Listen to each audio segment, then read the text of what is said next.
Okay folks, today is brew day. This is for Uncle Jim. He requested this. I'm going to show you how to make some homemade beer. Alright, before we get started, let's talk about some of the things you're going to need. I've got some things here that you are going to need, and I've got some things that are a bit extra you'll get after your experience for a while, but aren't necessarily required. Alright, today we're going to make a kit beer. This is from my local home brew store, Steve's Brew Shop. You can find him online.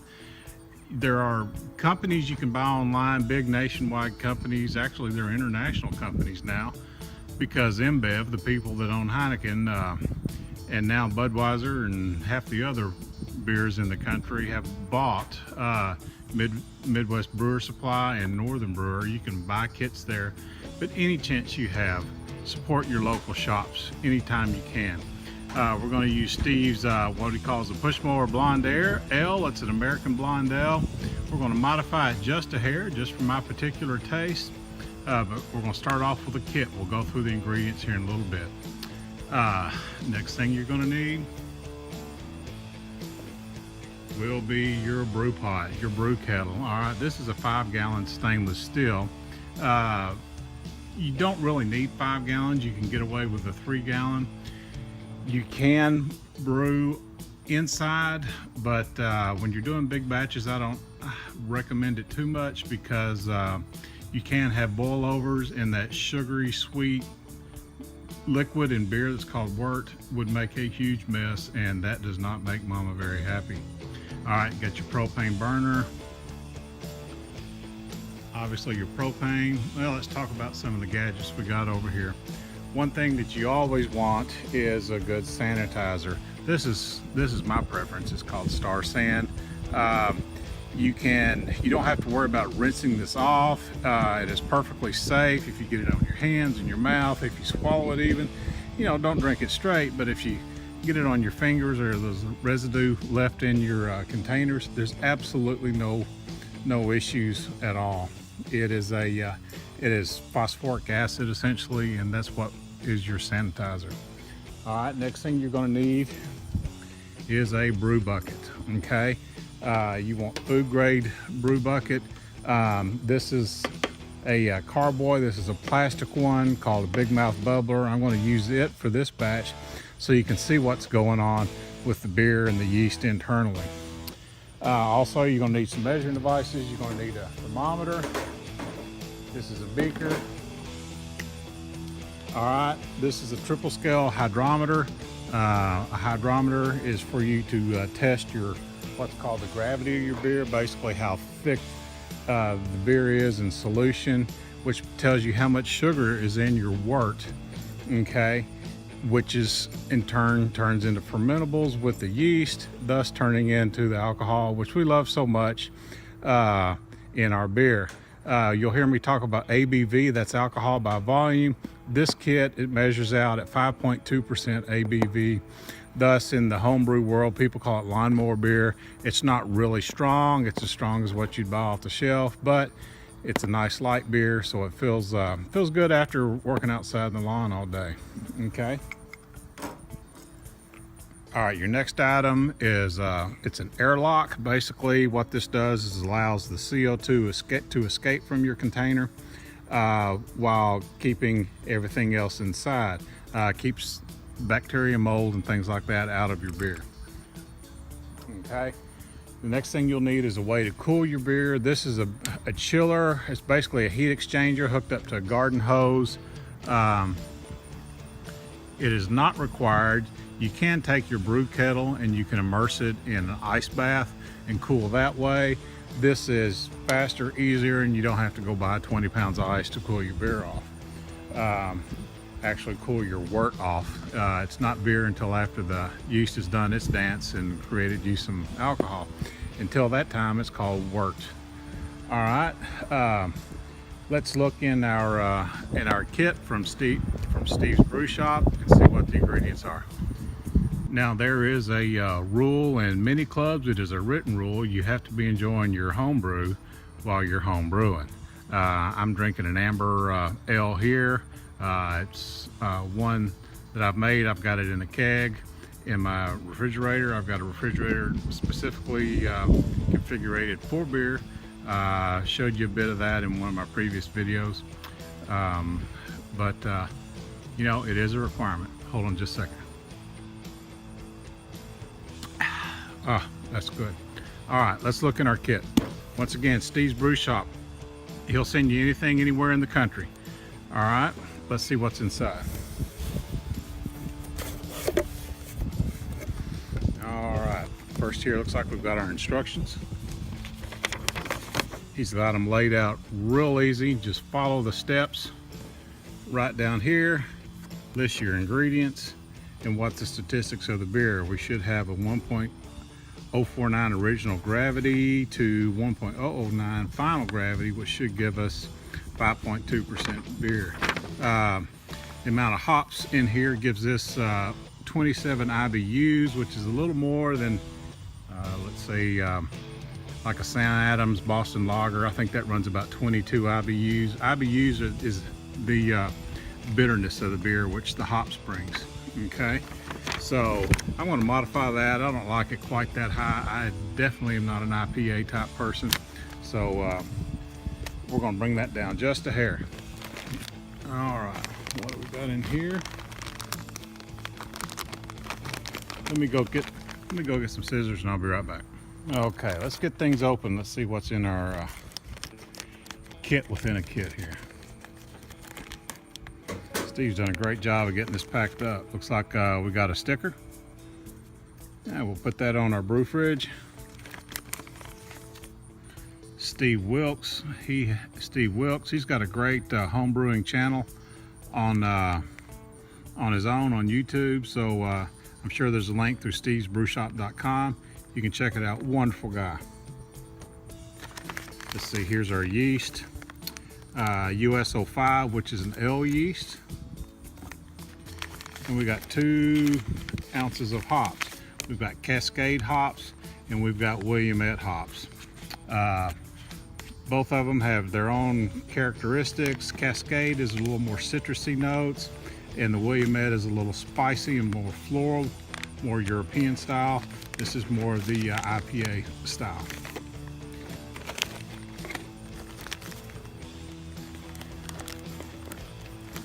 All right, when you hear the word malt, what that is they've taken barley and they've let it sprout, and once it starts sprouting, they'll dry it. Okay, that is called malting the barley. All right, when they take that and they crush that grain and then they boil out the sugars, then they dry it. This is what you have left. This is a dry malt extract. This stuff is the sugar of the gods right here. This is from a Pilsner barley. Looks like we got 2 pounds of it. Pilsen Light malt. We got 3 pounds of it. Okay. And then we have our liquid malt extract. Okay. This is before it's dried. All right, this will contain much more flavor than the dried. These are fermentables. We will get primarily our alcohol here. We will get that malty flavor from here.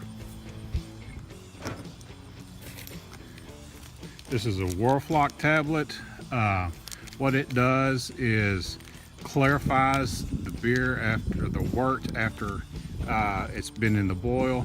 When you mix up the hops are ground up hop flowers into little pellets, and that is all throughout the wort. And when you put this in there, it causes all that to settle to the bottom. So when you siphon the wort off into your brew pot or your brew carboy, that's what helps you out. Okay, these are what are called steeping grains. This is where we get our color. Okay, a lot of your color of beers, depending on the recipe, doesn't have anything to do with the flavor of the beers. Okay, I hate to disappoint you, Dos Equis fans and Shinerbach fans. I'm a big Shinerbach fan. Hold on just a second. Oh yeah. That color comes from the steeping grains, and that's all they do, is they add color to the beer. He doesn't list what kind of steeping grains these are. These look like a medium roast. They're going to give a nice tea color. Not quite as dark as this beer that I have here. It's going to be more like what you're used to if you're drinking store-bought, like Miller Lite, Bud Light, and the such. But we'll get going with this. We'll start following our recipe, and I'll show you the steps we go from here. Okay, it might be hard to see, but on the sides of this carboy are marks. These are gallon marks. This is a 6-gallon carboy. 1, 2, 3, 4, 5, 6. And what we'll do, this recipe calls for 3 gallons of water. So we will measure our carboy here. We're not in the exact measurement zone, but he calls for steeping the grains in 3 gallons of water over medium heat at 160 degrees. Okay.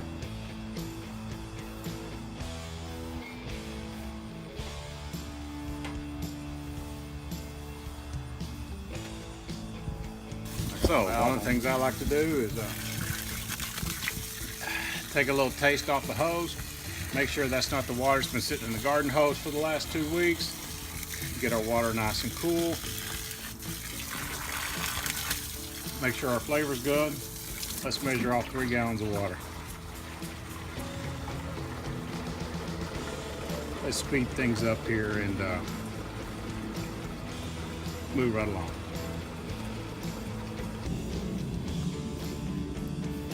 Get that poured over into our kettle. This is a harness, just makes handling things easier. You get a hold of it.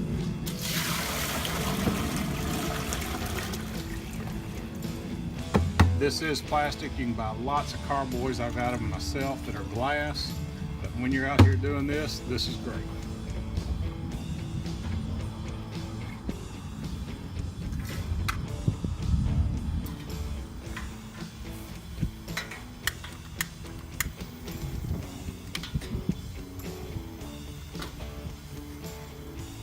Now we got the exciting time of waiting for water to boil. Meantime, enjoy homebrew. Now, as our water's coming up to temperature, we're going to take our steeping grains, get our excesses off the stock that comes with the kit. That's handy because you always forget to buy these damn things. So just take the stock.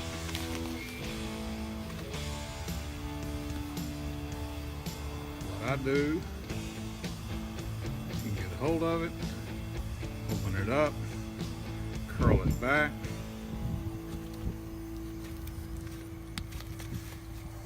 I'll put the bag down inside of it. You don't lose anything. There you go. Bring it up in here, tie a knot in the top of it. Let's get over our kettle.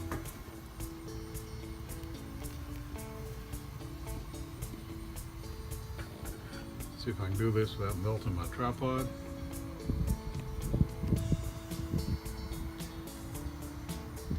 Ease the grains into the pot. It's just like making tea. And that's essentially what we're doing here. Okay, got all our air out of there. A few husking holes or get in there, no big deal. Take your clamp, hold that in place, and we'll leave that in there according to our instructions until the water reaches 160 degrees. Then we'll pull that out, throw it away. All right, while we're waiting on our water to boil, we're gonna get our sanitizing done. We're going to ferment our beer in here, so we're going to get our star sand. It calls for 1 ounce for 5 gallons. I'm not going to do the full 5 gallons, but I will do the 1 ounce. All right, the hummingbirds can smell it. They're ready for a beer themselves.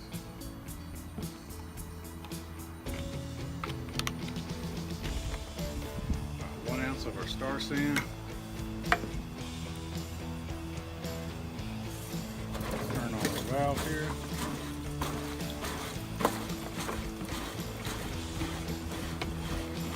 going to go to about the 4-gallon mark here, which is right here, right where this band is. As you can see, it's a foaming sanitizer, which is good. You can see where it's working, and that foam actually works just as good as the liquid, as the sanitizer.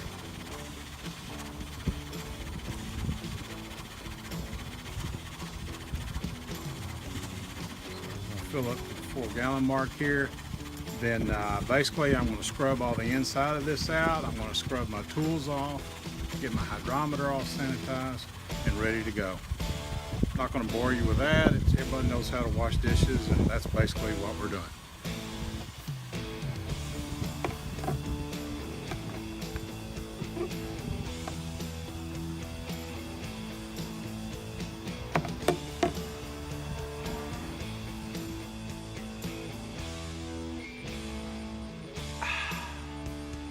That's that strange noise you keep hearing every once in a while.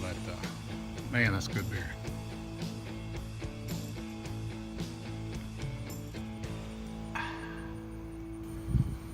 All right, you can see our water's already starting to get a little bit of color to it. Let's take our temperature. We're at 113. We're going to give it a stir. See what our consistent temperature is. See, 115. All right, we're working our way up to 160.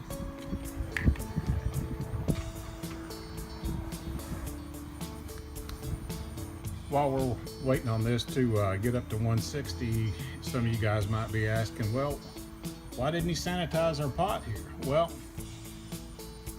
we're going to boil this for an hour at a rolling boil.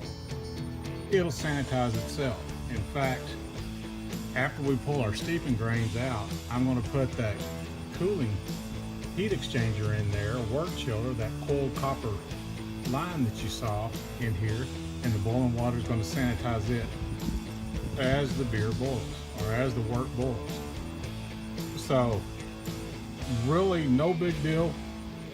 My pot's been cleaned, it's been cleaned with soap, rinsed several times, but no, I didn't take the time to sanitize it because temperature alone and boiling water will take care of that for you.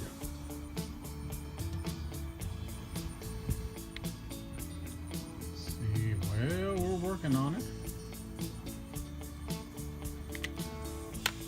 Oh, wait. Who is that? Is that the brew dog? That is Buddy the brew dog.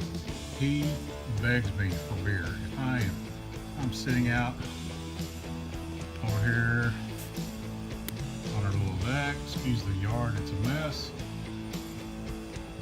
He, and I have a home brew in my hand, he will wear you out begging for a drink. But, you know, Buddy the brew dog, that's his job. He's here to help brew. He wants a drink too. All right, looks like we're about to get there. We're not too far away. As you can see, our color is getting where it is. The reason you don't want to go over 160, the reason it's getting cloudy is the same reason. That is the proteins, the glutens from the barley starting to release into the beer. If you'll, you know, you guys that like Blue Moon and beers like that are wheat beers, they stay cloudy. They don't ever clarify. It's because of the high gluten content. Now some beers that have even oats will do that. So, you know, here we are, 155, 154. Let's give it a stir, see where we are.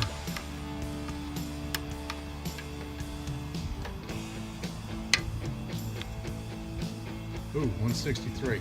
Time to get it out of there. Oh, here's Buddy the brew dog, chasing off one of those mean birds. They might steal some of our beer. All right, we're gonna let this drain, but I am not gonna squeeze it. If I squeeze it, then I'm gonna release more of those proteins into the beer, run the risk of having a cloudy beer. All right, this is gonna go in the trash. I'm just gonna set it aside for now. And what we're gonna do is we're gonna start adding our fermentables, adding that malt that we talked about earlier.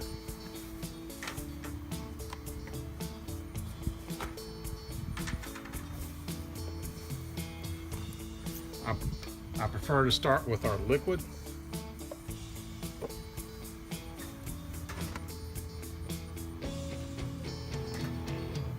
I'll show you why here in just a second.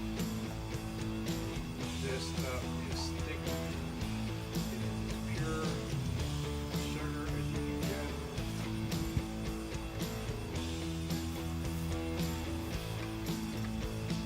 Here it is. I add this first. Show you why. Add it in because we're not at a real high temperature yet. All that sugar is going straight to the bottom. If we were doing this when it's a rolling boil, then we run the risk of scorching that sugar on the bottom of our pot. We could still do it now, but if you move quick, get it out of there, get all that goodness out of here. One, while it doesn't burn you. Two, while it doesn't scald on the bottom of the pot. One more. Good and hot. I'm gonna turn it over here, work this side. And that's about all my little fingers can handle. Now give it a good stir. Get that sugar off the bottom. Oh, that good malt. See how it clouded up there? Get it all out of there.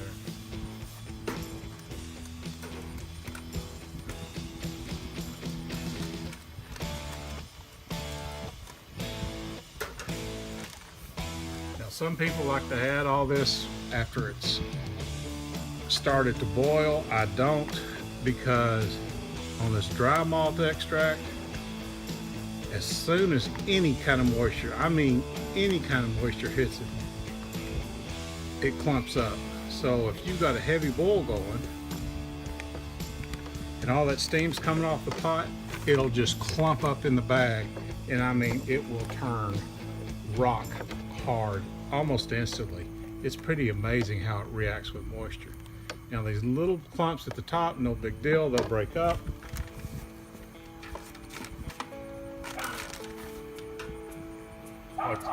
What you don't want are great big clumps, big golf balls. You can break these little ones up. So stir as you add. God, it smells good.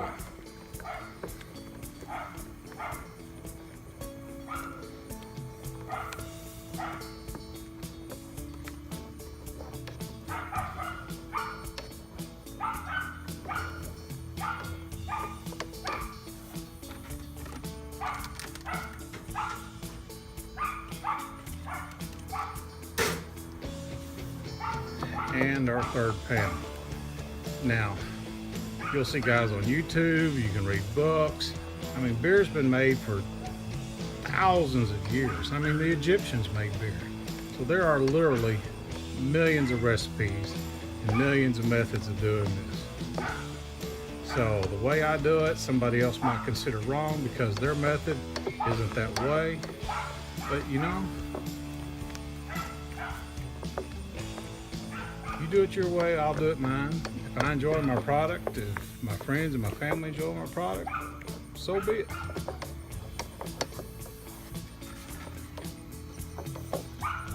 My hand, look how I can, it's almost like glue. My fingers have gotten so sticky. We're going to keep that stirring every few minutes now as this comes up to a boil. Now, at this point, if you're doing this, do not walk away. If you walk away, this will erupt and boil over, and you will have a huge mess. Plus, you're going to lose a lot of your fermentables, and you run the risk of a fire. If you're doing it inside, you are going to have a huge mess. Sugar is like glue, it sticks to everything. Now, we will bring this up to a boil to the point of what we call the break. The break is when the heat gets to the point where it converts those proteins and they start clumping together. It's the break. They become bonded. And all this foam will go away. But while it's getting to that point, it will foam up more and more and more until it gets to that rolling boil and we hit that break. I'll bring you back when we hit that point. Well, things are getting low. And my hogs let us down yesterday. Young team. TCU, great job. You know, it bees that way sometimes. Well, see, we're starting to get a little bit of a boil here. We're getting to the point where it'll start foaming up, it'll start rising up, and we'll have our break. Okay? Well, we're waiting for this to happen. You know, I was talking just a second ago about, see how it rises up. We're gonna turn our heat down just a hair. Well, that comes to our break. I was talking a second ago about all the different recipes. Now this is a kit beer made with extracts. Come on.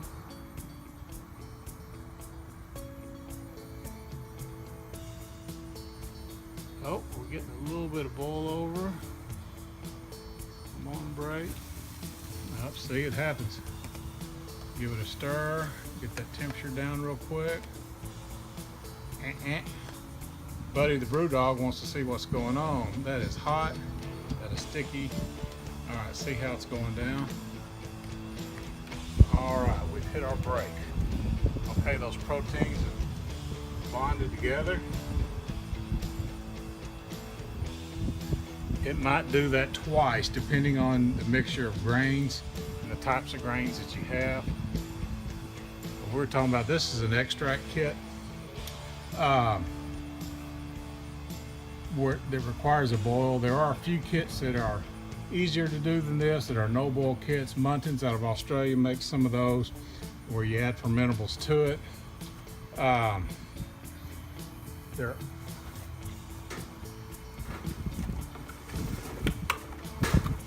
Go all the way up to all grain kits, which we'll do too. I'll do a video on that eventually. Here, I'm going to add my wort chiller into that. This bowl will get it sanitized as well as we boil. So we're waiting on that to get back up to temperature. When that starts to boil again, we'll add our hops, and that's when our clock will start. Okay, back to talking about the different recipes. There's recipes that call for all grain, where we don't use any extracts, where we take the grains and we heat them up either in multiple stages or to a certain temperature. We basically add them to a cooler and we steep those grains, and that temperature usually around, depending on the grains and the recipe that you're doing, 150 to 165 degrees at most. You're steeping those grains, and what you're doing is you're breaking those carbohydrates down in those grains into simpler sugars that are fermentable by the yeast. And by using the extracts in a simple kit like this, they've done all that work for you. So your brew day, instead of taking 3, 4, 6 hours in some cases, you know, I'm down set up, sanitizing, boiling, getting it into the fermenter, you know, 2 hours at most, 3 hours. Filming today is going to take 3 hours because it just takes longer when you're filming. But there are so many options out there. You can go online, you can buy kits. Once again, go to Steve's Brew Shop. He can get you a kit anywhere in the United States. All right, now we're going to bring this back up to a boil. When we hit that rolling boil, we're going to add our hops, and then we'll keep that boil going for 1 hour. All right, we're about to come to our back to our boil. We're getting a little bit hot here, as you can see. We're getting a slow roll going, and it's time to add our hops. we're going to add the Willamette variety of hops. That's what the recipe calls for. Adding 1 full ounce. This is a pre-packaged 1 ounce packet of hops. Now, this is the pelletized hops. Looks kind of like rabbit food. What they've done is they've taken the fresh flowers and they've chopped them up and they compress them into these pellets. There's 1 full ounce. Oh my gosh, it smells good. If you've never smelled hops, you don't know what you're missing. Okay, you know, it's got the oils and the acids in it that preserve the beer, which is why it was originally put in beer. But it also adds that bitterness that you know, that a lot of beers are famous for. Sometimes you get a beer that's a little on the sweet side. That's what they call a malty beer, where the malt is a predominant flavor, that barley. But when you add the hops, that's where you get that preservative. Now, Yakima, Washington, Jim, not too far from you guys. That's where this comes from. You know, hops isn't the only green cash crop that they grow up in Washington, but it has a lot of the same smells. Phone would ring right in the middle of that. Okay, well, where was I? I think I was talking about that hops wasn't the only cash crop they're growing up in Washington these days that are green, but they have a lot of the same terpene and flavor profiles, if believe it or not, that pine flavor, that, you know, well, I don't know where I got all this information, but you know, enjoy. Okay, we're going in. We're going to go for 1 hour. We're going to stir that in.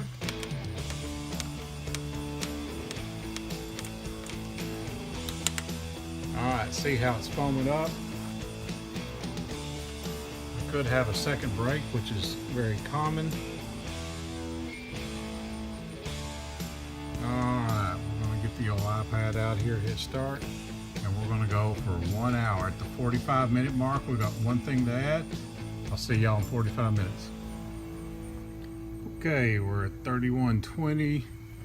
I've been coming out about every 10 minutes or so, giving it a good stir, making sure I hadn't run out of propane, making sure we're not stuck to the bottom of the pot here.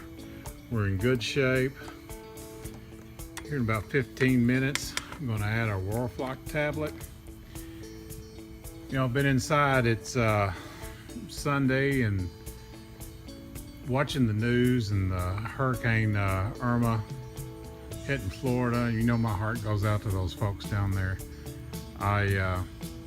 This may sound silly. I had a great aunt named Irma, and that's what we're going to call this beer today. You know, folks name their beer after strange things, and what we're going to do is dedicate this to the good folks of Florida, and you know, we're going to raise a glass to them here in a few weeks. So this is Irma's Brew, an American Blonde Ale. You know, folks in Florida, cheers to you. Well, the other beer mug got warm. If you know me, you know I like big bore rifles. I had to crack out the big bore beer mug. Did fill her up a little dab will do ya. But here's the big bore rifles and big bore beer mugs. Cheers.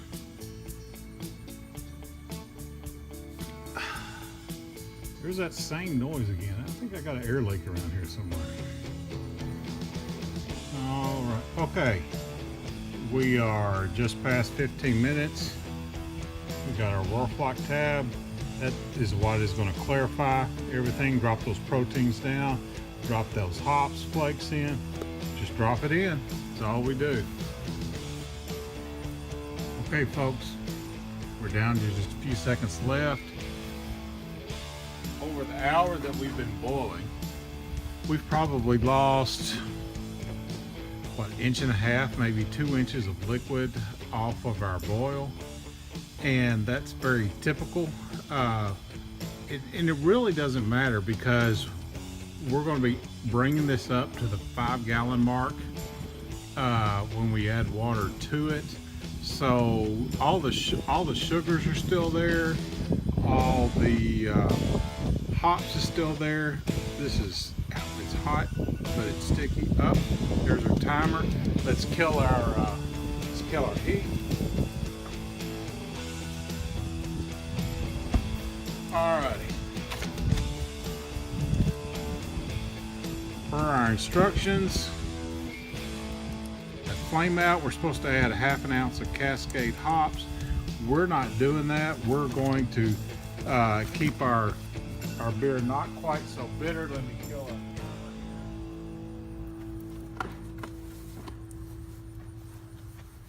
Now, let me bring the camera over. We're going to turn on our water.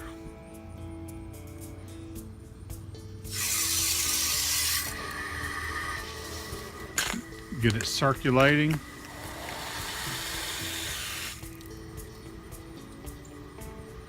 You hear it coming through.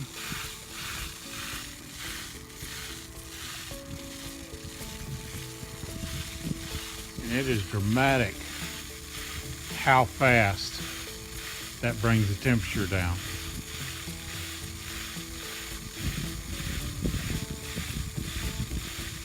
Okay.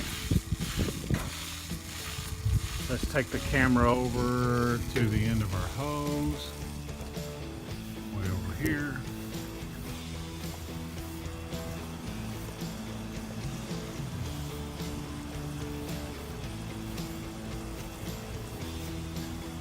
That is the water coming out, and it is, ouch, I mean, that's like the hottest bath water you could possibly stand.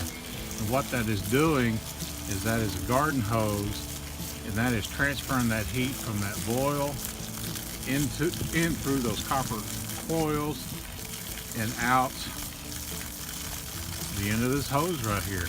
And that is the fastest way I've ever found of cooling that wort off. Now, if you don't have a coiler or a quick chill, you can take this pot, take it to your kitchen sink, and put ice all the way around it and keep it stirring. Now, a lot of times the guys up north, and if they're brewing in the wintertime, they'll just take the pot out, they'll set it in a bank of snow. That works too, whatever works for you. Now, that's plenty cool enough to touch. Let's see what our temperature is. Come on. All right, we've dropped 30 degrees just in the time it's taken me to shoot this video. So we'll keep this going. We'll get it down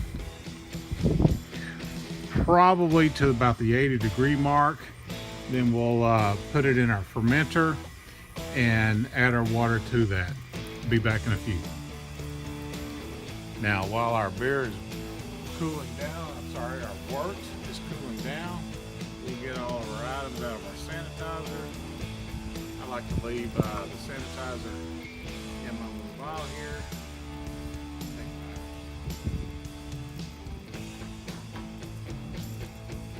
Take the hydrometer. All this is sanitized. We're going to set it here. We got everything out of here. Let's see. Got our airlock out. It'll go, if you just let it go by itself, it'll drop down to the proper position. Okay. Basically, I'm just going to pour straight into our bucket here.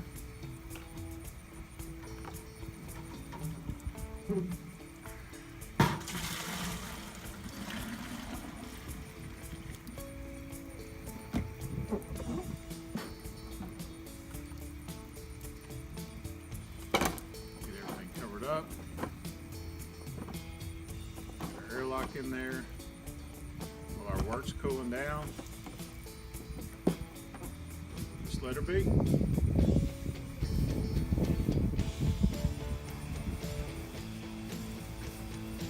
Now, I had shown this before. This is an auto siphon. It's basically a little hand pump with a hose on the end of it, little filter tip on there. It's got a clamp. I'm going to get it sanitized here.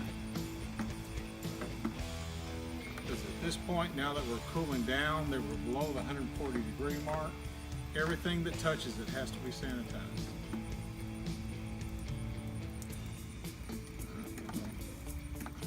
Pump the sanitizing solution through it. Oh, a little squirt. We'll let it sit until we're ready to go. Once again, this sanitizing solution, the Star San, it's not toxic, it's not poisonous, but it will kill your mold, it will kill your bacteria that could get in there. Now, some of you like sour beers. That's when they allow the natural bacteria and mold to get into the fermenter and to basically mold. You know, more power to you.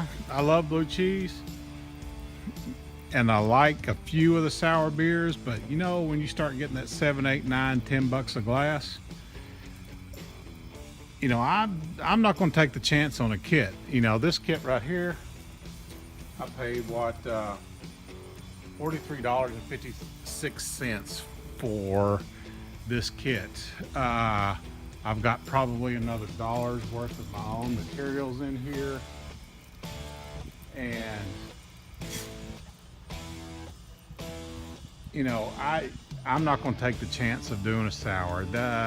You know, more power to the guys. I'm not experienced enough to do that. Okay, let's check here.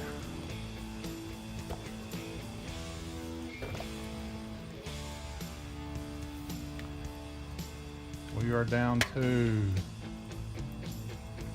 85 degrees, 87 degrees. I want to take that out. I'm getting squirted by the water hose. Pull that out. Look how that work has cleaned that copper.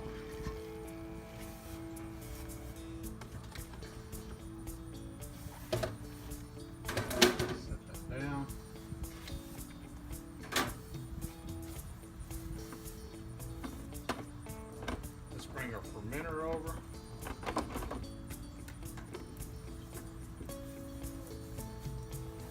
We'll set it down. Now,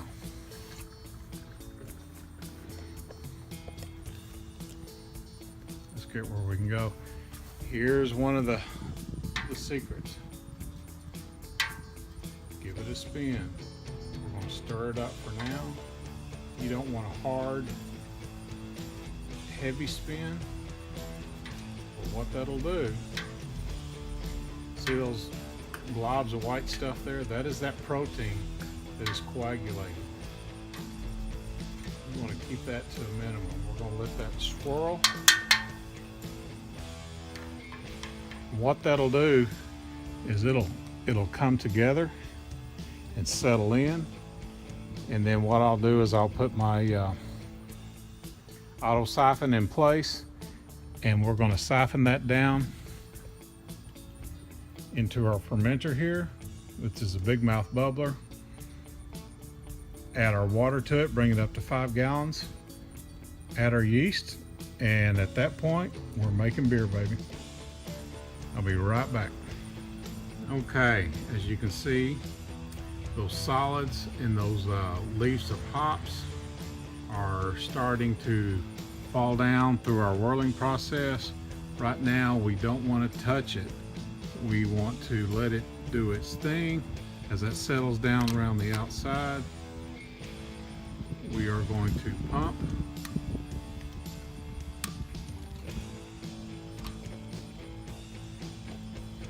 Let that stay in the middle. We are going into our fermenter right now. That little bit of pump is all it takes to get the siphon going, and gravity takes over from there. So it's just a matter of a few minutes, and we'll have our wort into our fermenter. I don't think you want me to bore you doing this. We'll a little time lapse going, see how long it takes.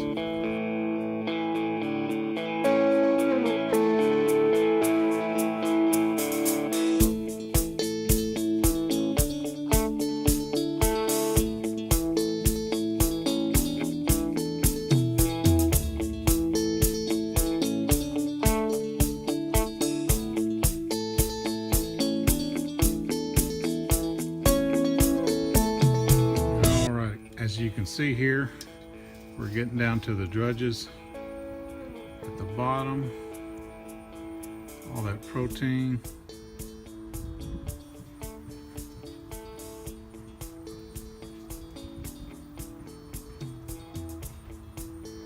It says a filter on the tip of it, and you can raise and lower.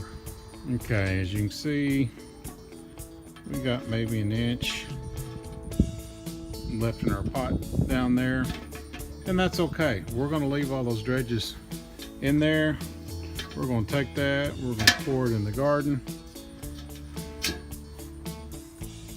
and let it go. As you can see how the tip's got a filter built into it, and that's basically protein.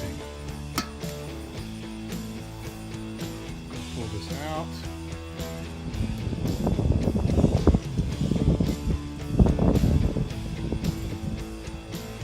Out of our work. Down our sanitizer. We'll get it cleaned up here in a little bit. Okay, time to move this inside to our fermenting spot and be back in just a second. Okay, we've moved into our brew room, which in this case happens to be the laundry room in my house. It stays a pretty stable temperature, and just happens where I do my fermenting. Okay, what you see here is an aerator used in making wine a degassing wine used in making wine. What we're going to do is a step that a lot of people miss a lot of times. That's aerating their beer. The yeast in its first few stages of its life cycle needs air, needs oxygen. So what we're going to do is, since we boiled that off, we're going to use this, stir it real well, and add oxygen to it. You can use a spoon, wear your arm out, you can use a wire whip, you can put the lid on, shake it up. This is my favorite way to do it.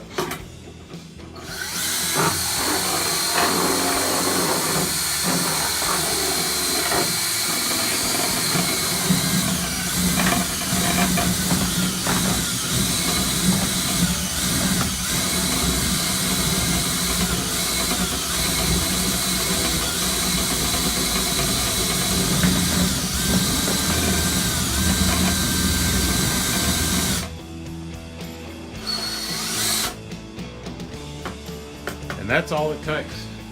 Now, if you had to sit there and stir that with a spoon to get that level of variation, you would wear your arm out. So, cordless drill and a 7 or siphon this beer out of here. We're going to leave the dredges at the bottom, which will, the yeast cake will build up at the bottom. If we go exactly 5 gallons, we'll lose some of that. But the less we go, the higher the alcohol content. The higher we go, the more we dilute the sugars, the lower the alcohol content. Speaking of alcohol content, we're going to see where our gravity is. That essentially, you're hearing me squirt some sanitizer out of a turkey baster. That is what I use to pull the liquid out with.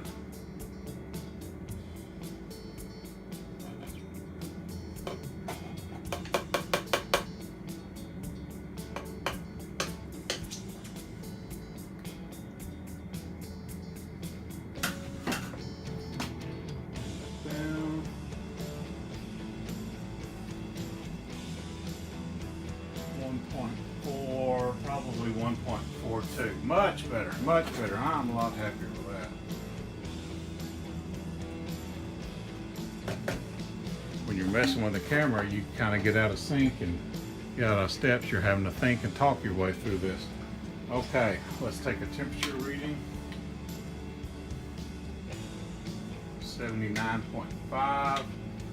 Let's see, what pitching temperature does he want? He wants this between 64 and 74. So what I'm going to do, put the lid on this, let it cool for a little bit, and then we'll come back and we'll pitch our yeast. Okay, we're down to our last little bit here. Our wort's down to 74 degrees Fahrenheit. Now we open up our little sachet of yeast, sprinkle it in there, do not stir it, it'll hydrate itself.